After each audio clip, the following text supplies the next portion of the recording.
Chinedu had the dream, top of his class, first class degree, good job. The kind of story people point to and say he made it. But behind the neat shirts and steady paycheck, he was sinking. Bills stacked, rent doubled, Ada's health drained their savings, and his decent salary gone by week 2. Every month felt like survival mode. He'd done everything right, studied hard, graduated top, married smart, got hired quick, but real life, it didn't care about his resume. One night, staring at their empty fridge and a spreadsheet that didn't add up, Chinedu finally asked out loud, "Is this it?" Ada, gentle but blunt, said, "You're trying, but we're not leaving, we're just coping." Season that night? None. Just old memories of lectures, promises, and that graduation line. Education is a tool, but you still have to build something. And maybe that was it. He had the tool, but no blueprint. At work, the pressure crushed him. Colleagues were side hustling, freelancing, flipping phones. He was stuck at a desk, watching others hustle past him. Then he met Tunde, same degree, different life. Tunde had quit his job, now ran a digital agency from his bedroom. "Bro," he said between bites of jollof, "a degree is the floor, not the ceiling. Build something, Barrett." That line hit different. What if Chinedu's job wasn't the plan, just the starting point? Back home, Ada asked the realest question yet. Are we building a future or just surviving one? Chinedu had no answer, but that night he prayed. Not for more money, but for clarity, because the truth had finally sunk in. Being smart isn't enough.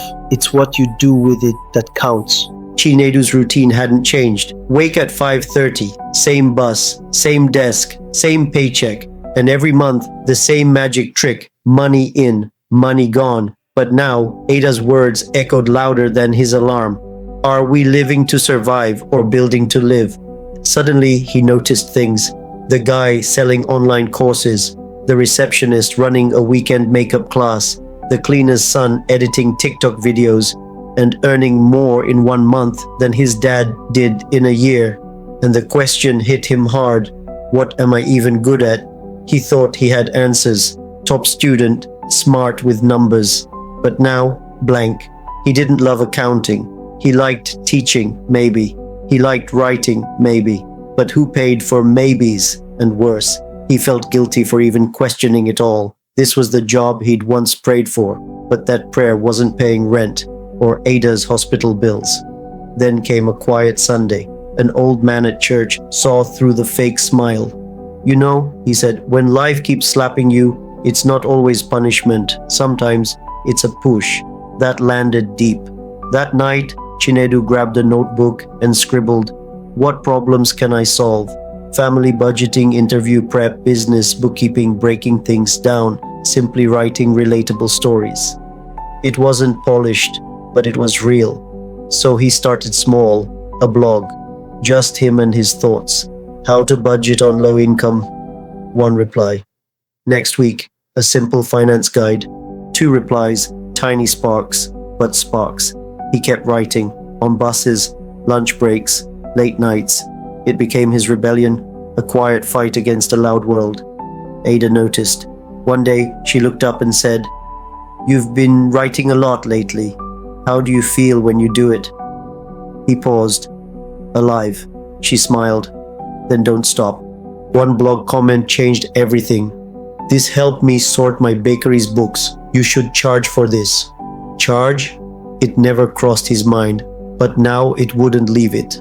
Chinedu dove into research, freelancing, digital courses, funnels, monetization. Most nights it overwhelmed him.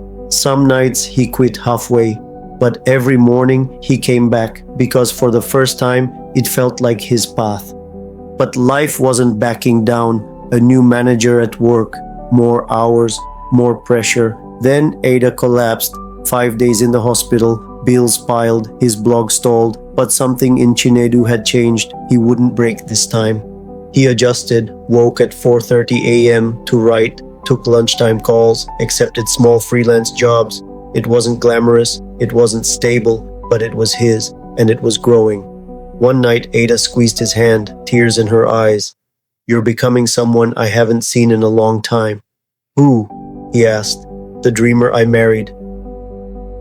It was a rainy Thursday when Chinedu's cracked phone lit up. "Hi, Mr. Chinedu. We love your blog. Can you speak at a webinar on financial literacy? Kindly send your rate."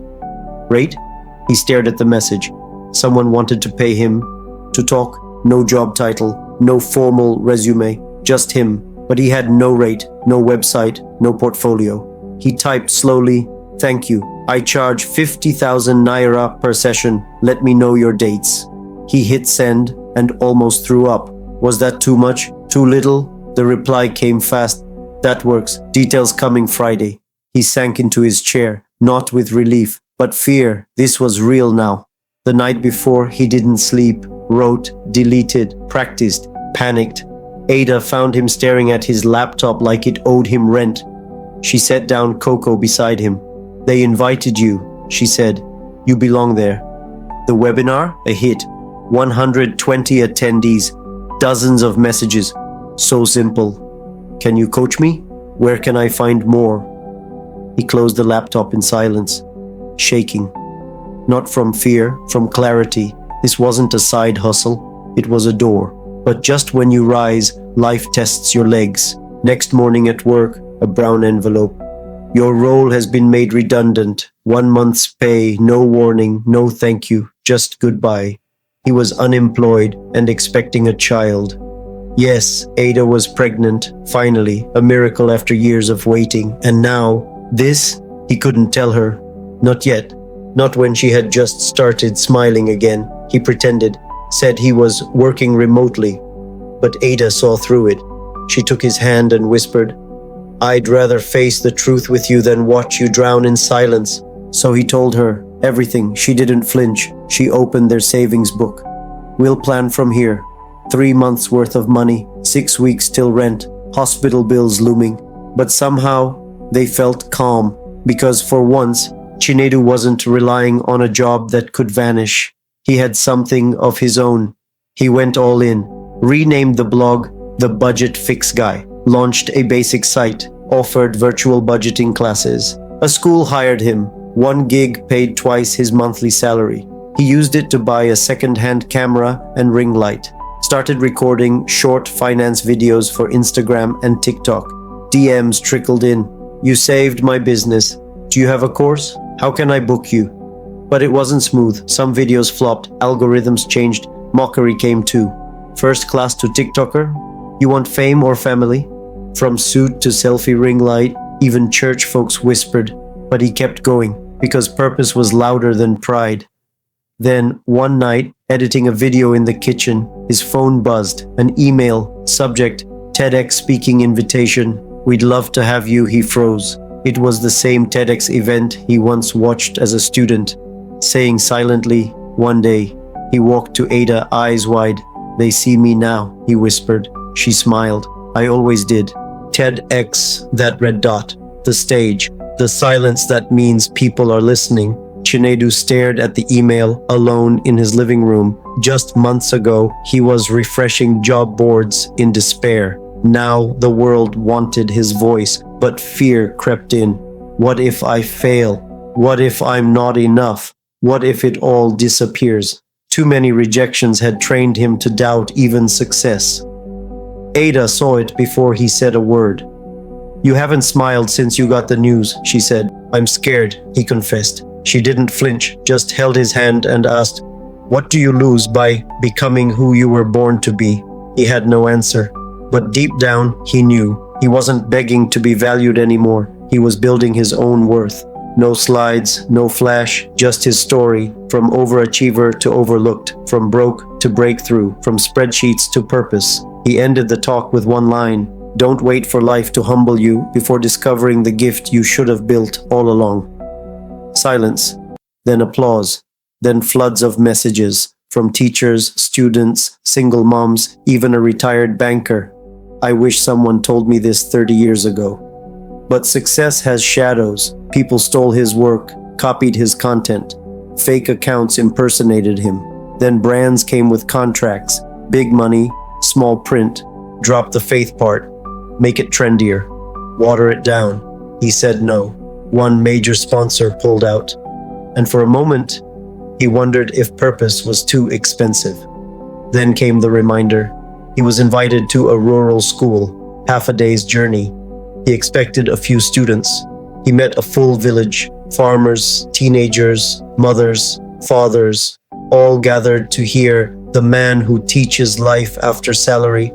After his talk, a barefoot boy approached him. I want to help my mom sell vegetables, but I don't know how. Chinedu knelt. Then we start by turning you into something big. No applause, no spotlight, just clarity. But life wasn't done testing him. Ada, now in her final trimester, collapsed one morning. Panic, ambulance, ICU. The doctor. Complication, we may lose the baby, or both. Everything froze. All his skills meant nothing in that moment. All he could do was pray and wait. Hours passed. Then a nurse stepped out, smiling. They're both okay. He dropped to his knees, weeping. A daughter, alive, healthy. They named her Zikora, show the world. That night, watching her sleep, Chinedu made a vow. He wouldn't just teach, he'd build an academy, a mentorship hub, a community for people told they were only as good as their degrees. He launched a foundation, created courses, partnered with techies, hired writers, interns, coaches. He became what he once searched for, not just a man with a job, a man who creates them. 3 years later, the same university that once handed Chinedu a certificate now invited him back, not as a student, but a keynote speaker. As he watched students file into the auditorium, young, eager, full of dreams, he felt something shift. This wasn't full circle, it was forward. Inside, the host's voice echoed, "Please welcome the founder of the Create Before You Graduate initiative, Mr. Chinedu Okafor." Thunderous applause. Racing heartbeat, but no fear, just purpose. He opened with one question. Have you ever felt like you were made for more than job hunting? Every hand shot up. And then he told them the truth, the first class that didn't pay bills, the job that drained more than it gave. The day he realized, I am more than what this system prepared me for. Silence, not the bored kind, the broken open kind. Then he saw him, back of the room, gray suit, familiar frown. Professor Ayula, the same man who once said, talent is cute, but certificates pay the bills. After the talk, he approached Chinedu quietly. You've proven many of us wrong, Chinedu smiled. Good, because I'd like to hire you. The old man blinked. My startup needs a curriculum developer, pays better than most universities. Shock, laughter, handshake. The student became the master. His initiative exploded.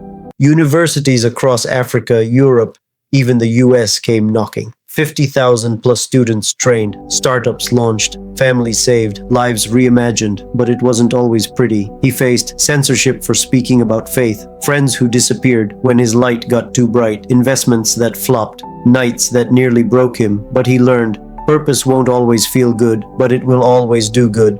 Years later, a journalist asked, what changed your life? He paused, then answered, realizing I wasn't poor because of my salary. I was poor because I buried my gift, waiting for permission to shine. That quote went viral because it was true. Too many people are waiting for permission. Chinedu stopped waiting. He built more than a platform.